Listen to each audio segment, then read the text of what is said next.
Thursday was primary day in New York. Did you go out and vote? Dyze in your house. Exclusively on East Coast Radio.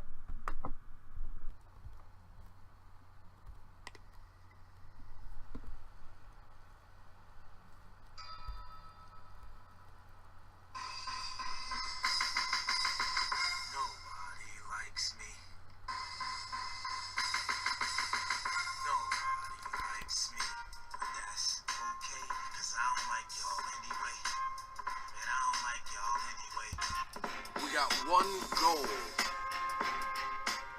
for the next 2 months. One goal for 2018. And that's to take back the House. And we're only going to do that by going out and voting. I mean, I know the civil rights movement didn't exactly end racism, but I thought we were further along than this. It's a known fact that the reason I don't have any friends is solely because I'm a liberal who cares about other people and doesn't want to see brown people and women suffer at the hands of old, rich, white men who have been in power for way too long.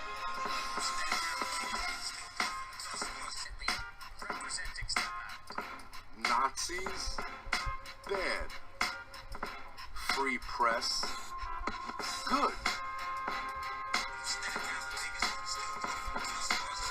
The most dangerous thing you can do is sit back and think that America has no chance of ever turning into an autocracy or some sort of authoritarian regime when you have a fascist regime on the rise right now, unchecked by Congress, which makes November the most important election of our lives. J Pork's East Coast Radio, Dyze in your house, J Pork's podcast. We must resist or we won't exist. Taking it back in November. East Coast Radio for the least heard voices. Hey yo! Who's in the house? Dyze in your house. What is the word, peeps? What goes on? It is Friday, and we are back here on East Coast Radio with another action-packed edition of Dyze in your house. What is this? You might ask yourself that. That might be a question you ponder in your mind.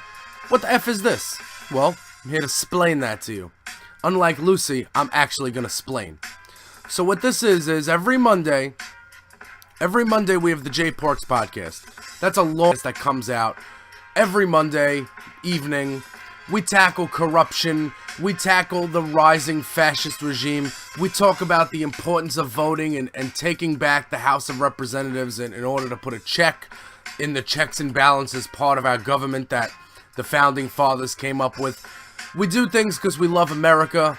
America, is in a time of crisis, and we're going to use the small platform that we have here at East Coast Radio for the least heard voices, and we are going to devote all of our time to that. Now, I promise you this, peeps, I promise you, East Coast Radio will become more of a fun place to be if things fall right in November.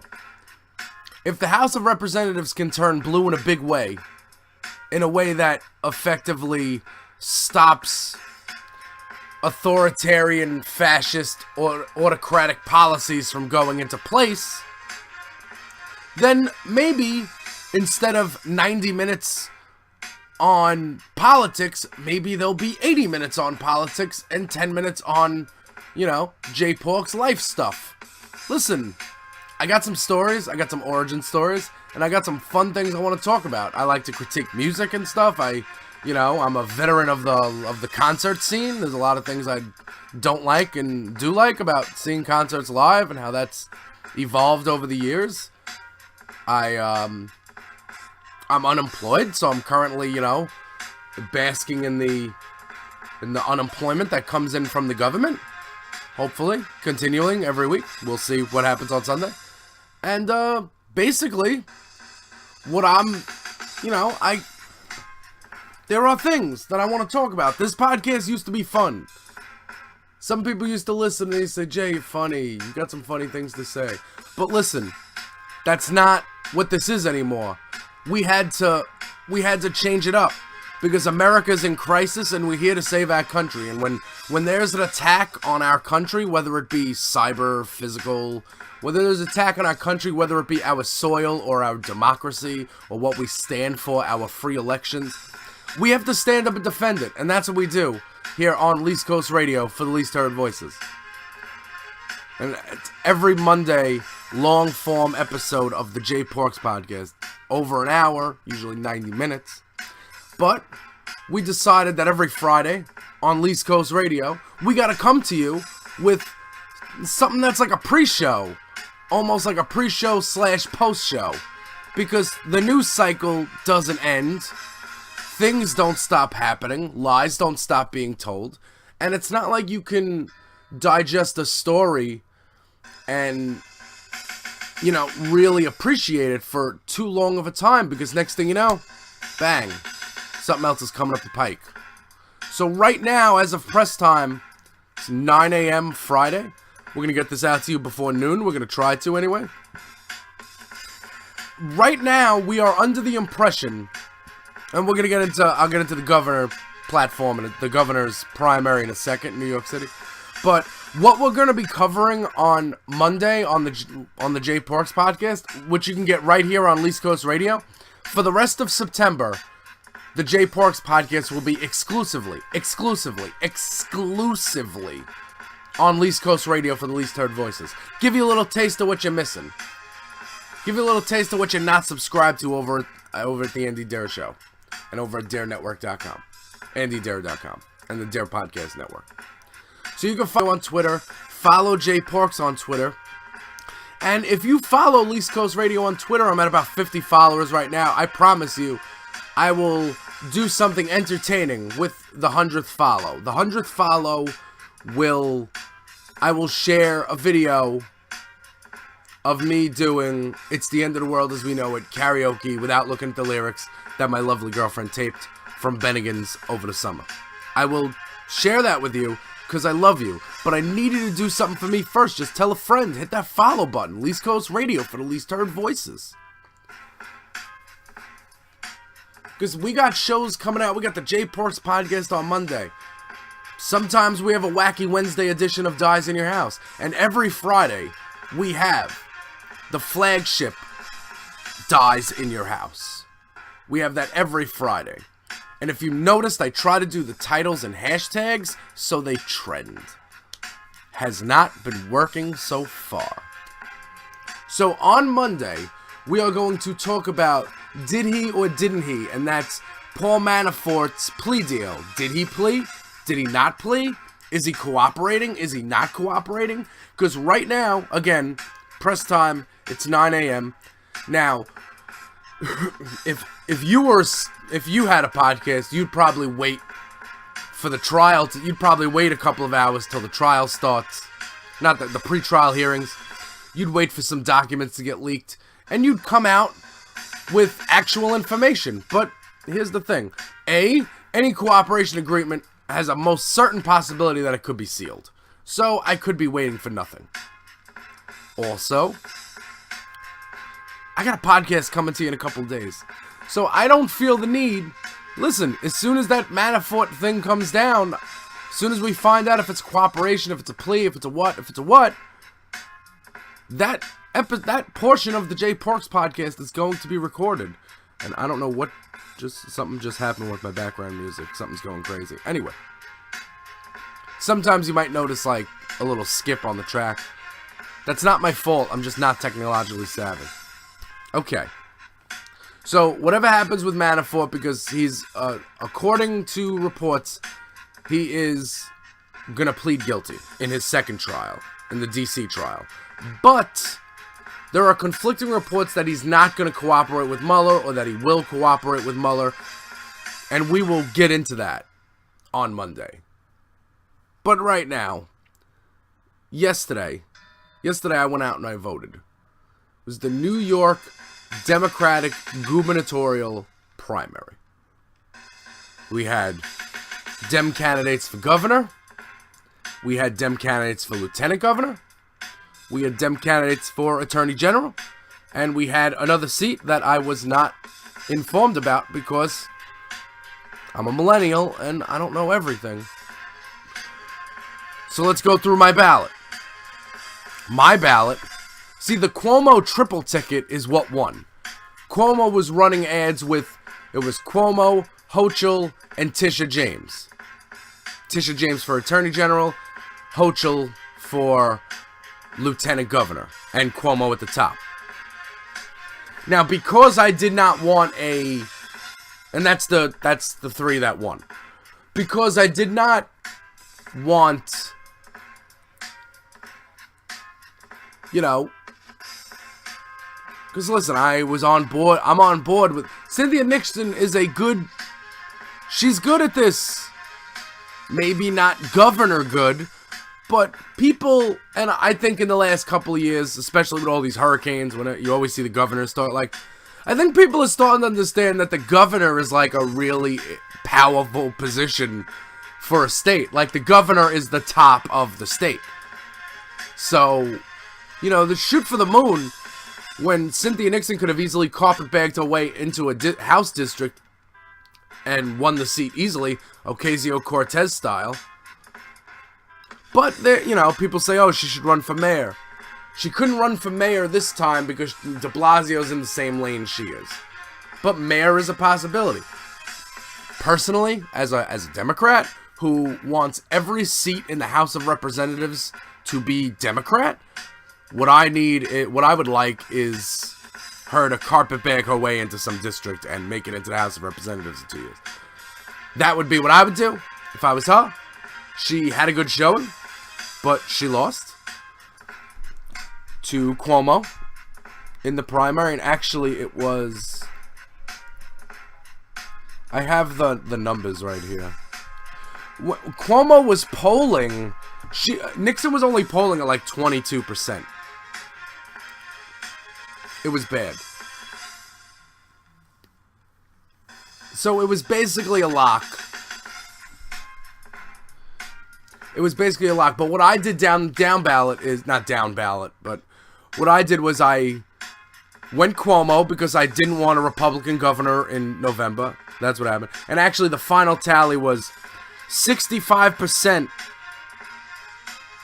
When we had 94% of the precincts reporting, we had Cuomo had 65.3% and Cynthia Nixon was at 34.7% of the vote. That's about 12 points up from where she was polling the most recent. So, again, Cuomo established, you know, big money politics. And, you know, he did 65. That's actually kind of, he doubled what she got. It's actually kind of not close. But again, she's savvy. She knows what she's doing. And that's why, for lieutenant governor, I voted for Jermaine Williams. And that's the guy that she was running with. Not running with, but that's the guy she endorsed for lieutenant governor. So I went with him to try to create some sort of, okay, Cuomo's going to win, but I want somebody Nixon-ish to be in the office with him to, you know, just be like, hey, what are you doing? That didn't happen, although he had, when there was about 40% reporting, he was in the lead, and it was closer than Team Cuomo would have wanted. And Tisha James won, beating out Zephyr Teachout, Sean Patrick Maloney, and the other dude, and the other chick. I voted for Zephyr Teachout because Zephyr Teachout had the Times endorsement, and she had all sorts of, she's suing they're going to sue the Trump organization, and if you sue people at a state level, people can't be pardoned, so. Went for that. She also lost to Letitia James, so Cuomo, Hochul, James, the Cuomo triple ticket reigns supreme in New York, providing New York with, you know, hopefully continuing a Democratic stronghold in the governorship. And a lot of these IDC, I don't know, people outside New York don't know what this is. But in the state assembly, they have the IDC, the Independent Democratic Coalition, or something like, it stands for something like that. It's the Independent Democrats. Basically, Democrats that, you know, reserve the right to vote along with Republicans, and it basically gives Republicans a stronghold in the state house or whatever. Whatever's going on in Albany. Guys, Staten Island is like, Albany is like 8 hours away. I could probably get to North Carolina, the Outer Banks of North Carolina, faster than I can get to Albany. Not quite sure if that's true, but it's a very long drive for me to Albany. So for me to sit here and pretend like I know what goes on in Albany is just crazy. So, the Cuomo ticket, they win, but there was a fourth. And I don't know if it was a district thing, and I don't know what it was for, because again, I, you know, didn't see it on the on any of the previews I was looking at. But there were two guys with really Italian names. So, instead of, because it's Staten Island. And spoiler alert, we got enough Italians here. We don't need any more Italians, okay? There's enough pasta on Staten Island to feed half of Italy. We do not need more. Do you know how many times I see a black Nissan Altima, like shiny, with the chrome trim, and on the back you have the little like Italian flag insignia? Their grandparents were never even in Italy. They've never even been to Italy. They don't know one word of Italian. But yet everybody's... Ugh. Anyway, so we didn't need any more Italians. So I noticed that there was a write-in option there. So I decided to write in the last great politician that I know. Hillary Clinton. That's right. I wrote in Hillary Clinton for some random seat. And I'll tell you what, it's about time Hillary Clinton was on the other side of the write-ins, okay? It's about time that happened. And yeah, I mean, I hope it didn't, like, cancel out my whole ballot, but, you know, that doesn't matter because Cuomo won by, like, 700,000 votes or something like that. The key I'm looking at is that Cynthia Nixon, in defeat, blamed voter turnout for the loss. Not in the way that that voter turnout usually gets blamed. Usually it's not enough people came, it was raining, gerrymandering, polling place. No. She said too many people came out and voted. Because when only 30% of the precincts reporting, I know I have a lot of numbers here, but I don't know. I've 2 Starbucks double shots. I'm in, baby. With only 30% of the precincts reporting, primary voter turnout had already surpassed 2014, which was the last midterm election in New York. Might have been New York City, but either way, turnout was huge, and Cynthia Nixon said that was the problem. Is that, you know, Cuomo paid big money, yada yada yada, get these people to come out and vote. You know, listen. She's going to say what she's going to say in defeat. That's what it is. Cynthia Nixon is not old. Cynthia Nixon is not ruined. Cynthia Nixon did not, you know, put herself to shame at all. And the only way she can tarnish herself is if she was to run third party and try to take votes away from Cuomo. Just sit it out. Talk with your strategists. Got some smart people surrounding you.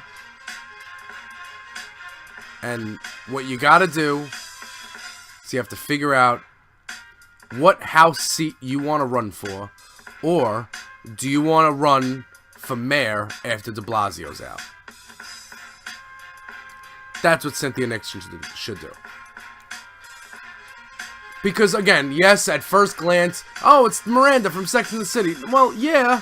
I mean, yeah, I'm not choosing her over Andrew Cuomo, but at the same time, like, when she speaks, she knows what she's talking about. She doesn't take, big corporate money, even though she technically files taxes as a corporation because she's an actress. She is like an activist. Like, she's really into, like, getting the trains fixed and public housing and stuff like that and public schools. And, I appreciate that as somebody that doesn't, again, Staten Island, not the best focus group for this, but I'm surrounded by people that hate public school, never taken the train in their lives. And, public housing is like, what? Public housing. These people's houses are the sizes of entire buildings of public housing. They got 8 project apartments. That's the size of their house. This is Staten Island. I'm surrounded by most of the firemen, most of the cops who work in New York City reside in Staten Island because it's sort of suburban. And therefore you get a large influx of Republicans, conservatism. And it makes me sick, and it may make me rage against the machine a little more than I should, a little more than is needed.